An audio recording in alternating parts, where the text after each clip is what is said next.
लगा देता हूँ इसको।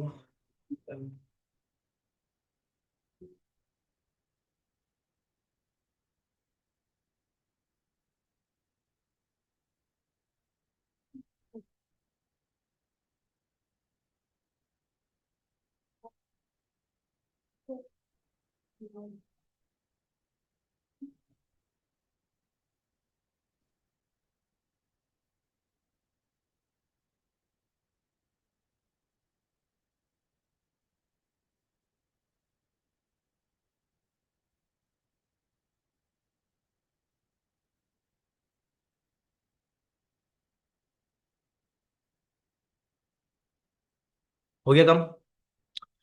अच्छा भाई, यहाँ पर देखिएगा हमारे पास एक एडमिन का डैशबोर्ड है जिसके अंदर हमारे पास जितना भी डेटा है हमारे यूजर का वो हमारे पास आ रहा होगा। ठीक है, हमारे पास यूजर का डेटा यहाँ पर आ रहा है। हमारे पास जो हमारे कोर्सेज है, कौन कौन सा कोर्स हम करवा रहे हैं, ठीक है, हमारे पास उसका डेटा यहाँ पर आ रहा है। ठीक है, अब यहाँ पर देखिएगा भाई, हमारे पास यहाँ पर टोटल 2 कोर्स आ रहे हैं। अब इन दोनों कोर्सेज में से अगर मेरे को किसी भी कोर्स को डिलीट करना हो तो भाई देखिए, मैंने डिलीट वाला काम लास्ट टाइम करवा लिया था। ठीक है, अब हम लोग जो काम कर रहे हैं वो कौन सा काम कर रहे हैं, हमारे एडिट वाला काम। अब अगर अगर मैं एडिट के ऊपर क्लिक कर रहा हूँ तो क्लिक करने पे देखिएगा मेरे पास मेरा जो भी फॉर्म है वो मेरे पास ओपन हो जाता है। और मेरी जो इमेज है, मेरे पास जो मेरा प्रीवियस डेटा था हमारे कोर्स का, वो हमारे पास हमारे इनपुट में ऑलरेडी लिखा हुआ आ रहा है। ठीक है, अब हमें करना क्या है भाई, करना कुछ ये कि जब मैं अपने बटन के ऊपर क्लिक करूं, ठीक है, क्लिक करने के बाद हमारे पास हमारा जो बटन है वो मैं ओपन करवा लेता हूँ अपना। अगर आप VS कोड ओपन करें और VS कोड में देखिएगा भाई, हमारे पास यहाँ पर जो बटन है वो वहां पर पहले इंसर्ट लिखा हुआ है। ठीक है, यहाँ से मैं इंसर्ट को हटाता हूँ और यहाँ पर मैंने क्या कर दिया है, अपडेट लिखवा दिया। ठीक है, अब अपडेट लिखवा दिया मैंने, और अपडेट लिखवाने के बाद अब आपको ये बात मालूम है कि जब मेरे बटन के ऊपर क्लिक होगा, क्लिक होने पे हमारे पास जो भी इनपुट का डेटा है वो हमारे पास कहाँ पर जाएगा, हमारे एक्शन वाले राउट के ऊपर जाएगा। और हम लोगों ने यहाँ पर राउट क्या बनाकर रखा हुआ है, इंसर्ट वाला। अब की दफा मेरे पास राउट इंसर्ट वाला नहीं आएगा, बल्कि क्या आएगा, अपडेट वाला आएगा। ठीक है, तो राउट को हमें क्या करना पड़ेगा, सेट करना पड़ेगा। तो उसके लिए मेरे पास जितनी भी एक्स्ट्रा फाइल बनी हुई है वो सारी की सारी फाइलें मैं यहाँ से क्या कर लेता हूँ, क्लोज कर लेता हूँ। ठीक है, जब जरूरत पड़ेगी इनकी मेरे को, मैं दोबारा से इनको ओपन करवा दूंगा। अब सबसे पहले अगर अपनी वेब वाली फाइल में आ जाए, यहां पर देखिएगा, वेब वाली फाइल के अंदर मैंने क्या करा हुआ है, अपना एक राउट क्रिएट करा हुआ है। और राउट को हमने क्या बोला हुआ था, कोर्स एडिट। पहले हमारा कोर्स क्या होगा, एडिट होगा। जब वो एडिट हो जाएगा फिर हम क्या करेंगे, उसको डेटाबेस के अंदर अपडेट करेंगे। ठीक है, तो अब यहां पर आके हम क्या करते हैं, इसी राउट को मैं क्या कर लेता हूं, कॉपी कर लेता हूं। और कॉपी करने के बाद यहां पर आके मैंने क्या बोल दिया है, कोर्स अपडेट। ठीक है, यहाँ पर हमारे पास क्या हो जाएगा, हमारा जो भी कोर्स होगा वो हमारे पास से अपडेट हो जाएगा। ठीक है, अच्छा, अब अपडेट करने के लिए भाई यहाँ पर बात देखिएगा, जब हम लोगों ने अपना फॉर्म सबमिट करा था, फॉर्म सबमिट करते वक्त आप ये बात नोट करें कि हम लोगों ने यहाँ पर जो अपना मेथड लगाया हुआ है वो कौन सा लगाया हुआ है, पोस्ट। और अगर आप लोगों ने यहाँ पर मेथड पोस्ट लगाया हुआ है तो भाई आपने यहाँ पर क्या करना पड़ेगा, पोस्ट ही लिखना पड़ेगा। अगर आप लोगों ने वहां पर गेट लगाया हुआ है तो भाई यहाँ पर मुझे क्या करना पड़ता है, गेट लिखना पड़ता है। ये बात हम लोगों ने PHP के अंदर पढ़ी हुई है। ठीक है, तो यहां पर कि मैंने क्या कर देना है भाई, मेरे पास जो मेथड है वो कौन सा आएगा, हमारे पास पोस्ट का आएगा। अब जब हमारे पास हमारा पोस्ट का मेथड काम करेगा तो भाई यहां पर मुझे करना क्या है, ये बताएं। आईडी रिसीव करनी है मैंने, आईडी रिसीव करनी है। अगर मैं आईडी लेके ना जाऊं तो क्या नुकसान होगा हमारा, डेटाबेस में जितने भी हमारे कोर्स पड़े हुए हैं सारे के सारे एक साथ अपडेट हो जाएंगे। ठीक है, तो यहां पर आके हम क्या कर लेना, अपना राउट को थोड़ा सा मैं चेंज करूंगा, मैं क्या बोल दूंगा, अपडेट कोर्स। और हमारे पास फॉर्म में से क्या आएगी, हमारी आईडी भी आ जाएगी। ठीक है, किस तरीके से आएगी बताता हूं मैं। फिलहाल हमारे पास क्या जाएगी, रिक्वेस्ट हमारे कंट्रोलर के पास जाएगी।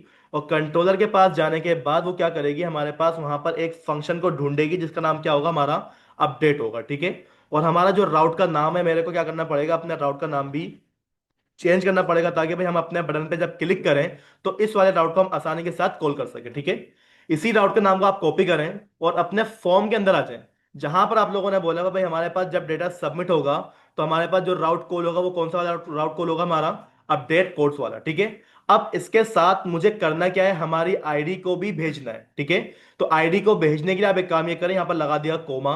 और हमारे पास जिस तरीके से हमारा इनपुट के अंदर डेटा आ रहा है ना हमारा, इसी इनपुट के डेटा के जरिए हम क्या करेंगे, अपनी आईडी को भी भेजेंगे। आईडी भेजने के 2 तरीके मेरे पास हैं। आईडी भेजने के 2 तरीके हमारे पास है, एक PHP वाला तरीका भी मेरे पास है। याद है PHP वाला तरीका क्या था, PHP के अंदर हम जब डेटा अपडेट करते थे तो हम आईडी को किस तरीके से भेजते थे, एक इनपुट बनता था, उसको हम क्या करते थे, टाइप हिडन। वो भी आप कर सकते हैं, या फिर आप डायरेक्टली ये बात करो कि भाई हमारे पास जो हमारा राउट है उसमें आप क्या लगाओ, कोमा। और कोमा लगाने के बाद आप बोल दोगे डॉलर डेटा नाम का जो वेरिएबल है उसके अंदर हमारे पास क्या आ जाएगी, हमारी आईडी भी आ जाएगी। जिस तरीके से आपके पास डेटा में से नेम निकल रहा था, डेटा में से अमाउंट निकल रही थी, इसी तरीके से मैंने क्या बोला कि डेटा में से आप क्या कर दो, हमारी आईडी को भी लेके चले जाओ। ठीक है, ये काम हमारे पास हो जाएगा। अब मसला ये कि अगर मेरे पास यहां पर आईडी आ रही है तो उस आईडी को मुझे क्या करना पड़ेगा, अपने कंट्रोलर के पास भेजना पड़ेगा, और कंट्रोलर क्या करेगा, उस आईडी को रिसीव करेगा पहले तो। ठीक है, तो कंट्रोलर के पास आप आ जाएं, और कंट्रोलर के अंदर देखिएगा भाई मेरे पास ये जो फंक्शन पड़ा हुआ है वो डेटा को एडिट करने के लिए बना हुआ है। अब जो फंक्शन बनेगा वो क्या करेगा, हमारा डेटा को अपडेट करेगा हमारी डेटाबेस से। ठीक है, तो उसके लिए सबसे पहले यहां पर आके मैंने क्या कर दिया है, अपना एक फंक्शन मैंने क्या करवा लिया है, क्रिएट करवा लिया है। और फंक्शन का नाम वही रखिएगा जो आपने राउट को कॉल करते वक्त रखा था। ठीक है, तो यहां पर देखिएगा मैंने क्या करना है, एक पैरामीटर रिसीव करना है आईडी नाम का, जो कि मेरे पास मेरे राउट से आ रहा होगा। अब जब ये आईडी मेरे पास आ जाएगी, अब इस आईडी का करना क्या है, इस आईडी की बिहाफ पे मेरे को डेटा अपडेट करना है। डेटा मेरे पास बाद में अपडेट होगा, पहले मुझे क्या करना पड़ेगा, उस डेटा को डेटाबेस से सर्च करना पड़ेगा। ठीक है ना, तो सर्च करने के लिए भाई मुझे बताएं कि हम यहां पर ऐसा क्या काम करें कि मेरे पास जो डेटा है वो डेटाबेस में क्या हो जाए, हमारे पास सर्च हो जाए। पहले हम क्या करेंगे, यहां पर अपना डेटा को फाइंड के फंक्शन से कॉल करेंगे कि भाई मेरे पास यही डेटा है जिसको मुझे क्या करना है, अपडेट करना है।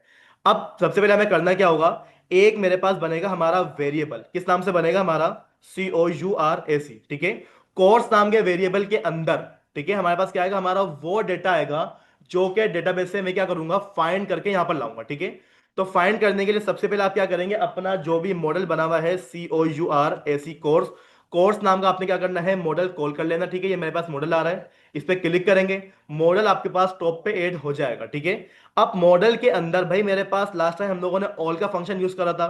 ऑल क्या काम कर रहा था, सारे के सारे डेटा को लाकर दे रहा था एक साथ। अब की दफा मुझे सारे नहीं चाहिए, मुझे क्या करना है, यहां पर आकर फाइंड करना है। ठीक है, अब फाइंड जब आप यहां पर लगाते हैं तो भाई फाइंड का जो फंक्शन होता है वो आपसे बोलता है कि भाई आप मेरे को उस चीज का नाम बताओ या फिर उस चीज की रेफरेंस दो जिसको मुझे फाइंड करना है।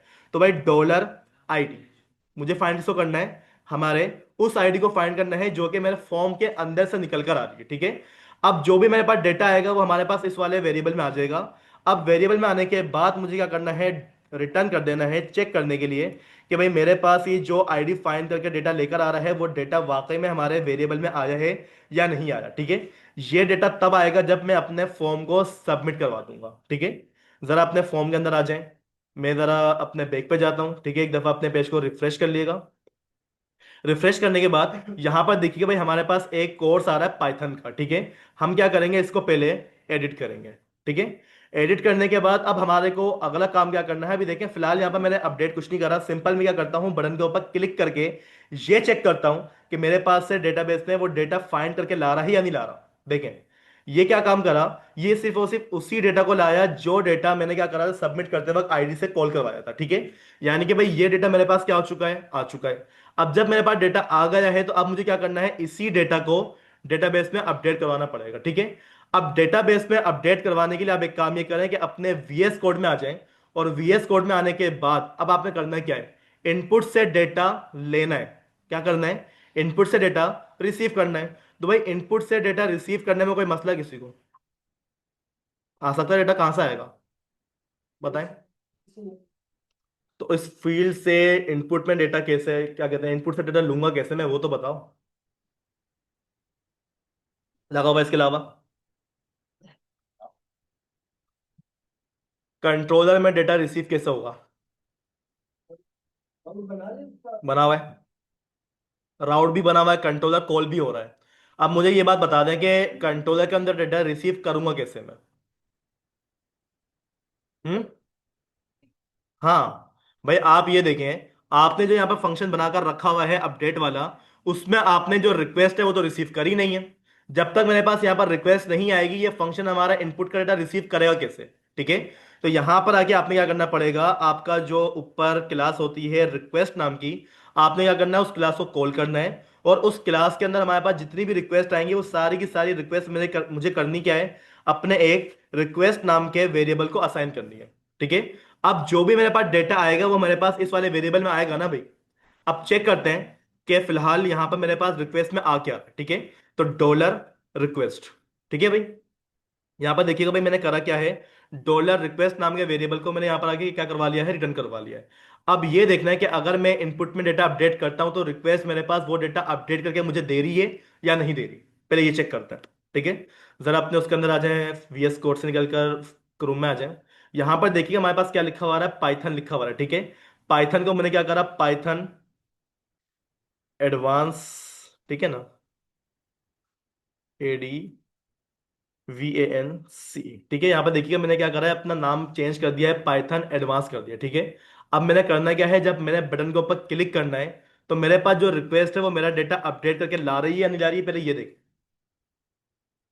हो गया डेटा अपडेट। यानी कि भाई हमारे पास जो रिक्वेस्ट है उसने क्या करा, हमारा जो इनपुट का डेटा था उसको एडिट करने के बाद उठा लिया। यानी कि भाई हमारे पास जो रिक्वेस्ट में डेटा आ रहा है वो बिल्कुल सही तरीके से आ रहा है। अब जब मेरे पास यहाँ पर डेटा आ रहा है तो इस डेटा को मुझे क्या करना है, डेटाबेस के अंदर भेजना है। ठीक है, तो भाई डेटाबेस के अंदर डेटा भेजने के लिए हम लोगों ने ये काम पहले भी करा हुआ है, तो मुझे बताइएगा कि मैं डेटाबेस में डेटा भेजूंगा किस तरीके से, बताएं। जिस तरीके से आप लोगों ने इंसर्ट करा था ना, सेम तरीका यहाँ पर है, याद होगा। पहले भी हम लोगों ने काम करा हुआ है। हमारे पास देखें एक वेरिएबल बना हुआ है कोर्स नाम का। तो भाई इस कोर्स नाम के वेरिएबल में क्या है, हमारा मॉडल है। तो मॉडल के अंदर हमारे पास सारे के सारे क्या मिल जाते हैं, फील्ड मिल जाती हैं। मैं क्या बोलूंगा, कोर्स के अंदर क्या करो, जाओ, नेम होगा, नेम को क्या कर दो, अपडेट कर दो जो हमारे पास रिक्वेस्ट के अंदर से नेम आ रहा है। ऐसा करूंगा मैं।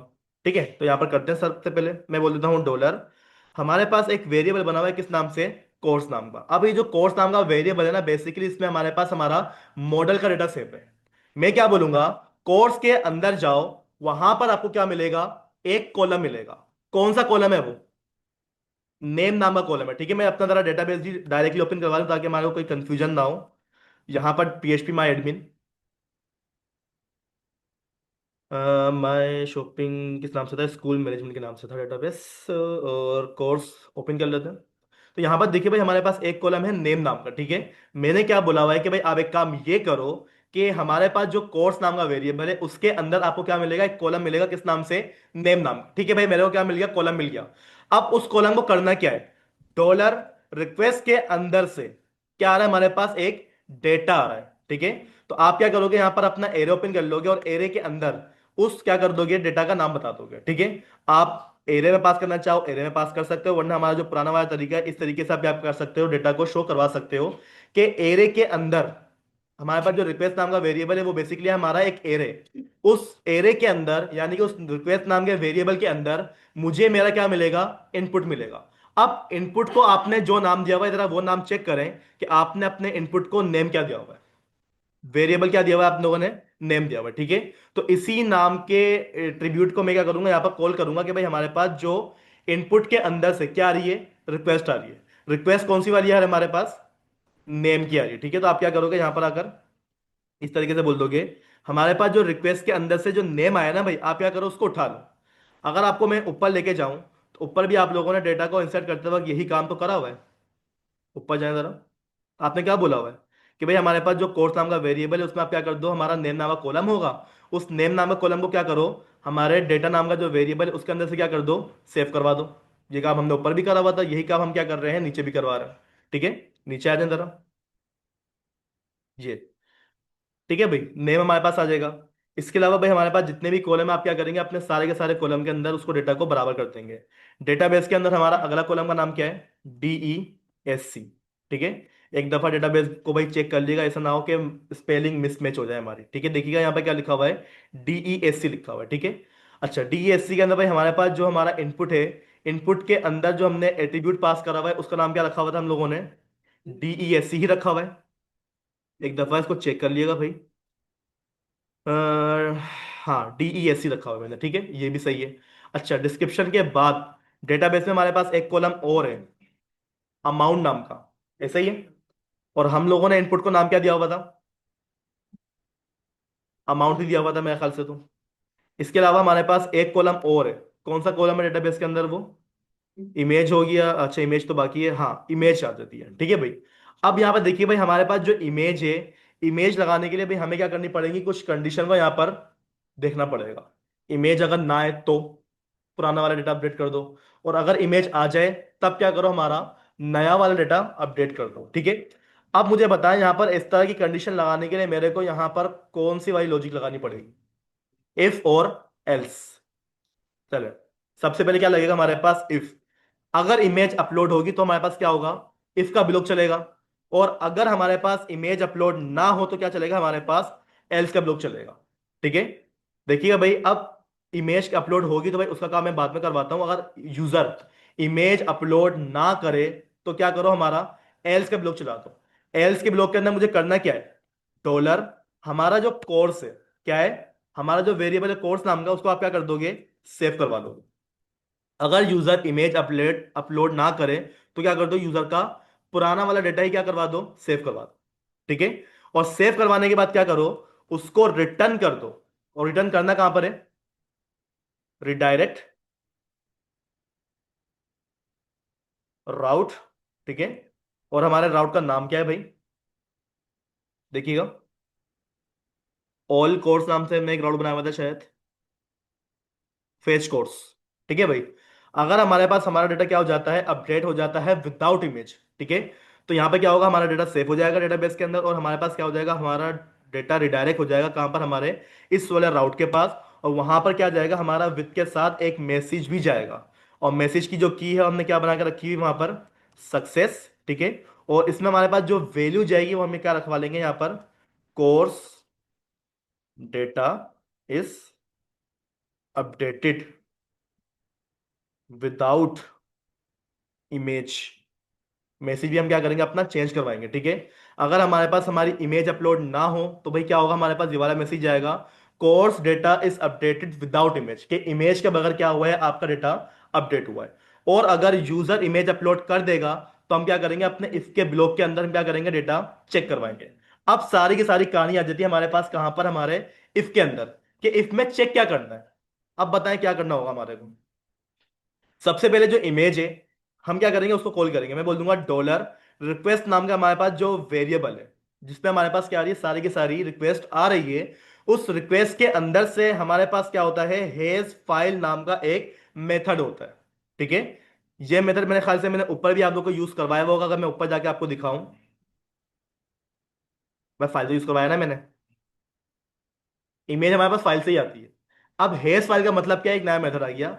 हेज फाइल का मतलब ये कि फाइल अगर आ जाती है, क्या आ जाती है हमारे पास रिक्वेस्ट के अंदर, अगर हमारे पास फाइल है, अगर फाइल है तो मुझे बताएं उस फाइल का नाम क्या है।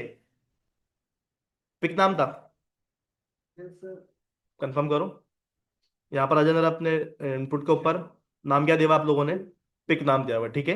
मैंने क्या बोला है कि रिक्वेस्ट के अंदर हमारे पास अगर फाइल है, ठीक है ना, हेज फाइल का मतलब क्या होता है, फाइल अगर उसके पास मौजूद है, किसके पास मौजूद है, रिक्वेस्ट नाम के वेरिएबल में। ठीक है। यानी कि अगर हमारे इनपुट से फाइल अपलोड हो रही है तो हमारे पास क्या होगा, हमारा ये वाला ब्लॉक चलेगा।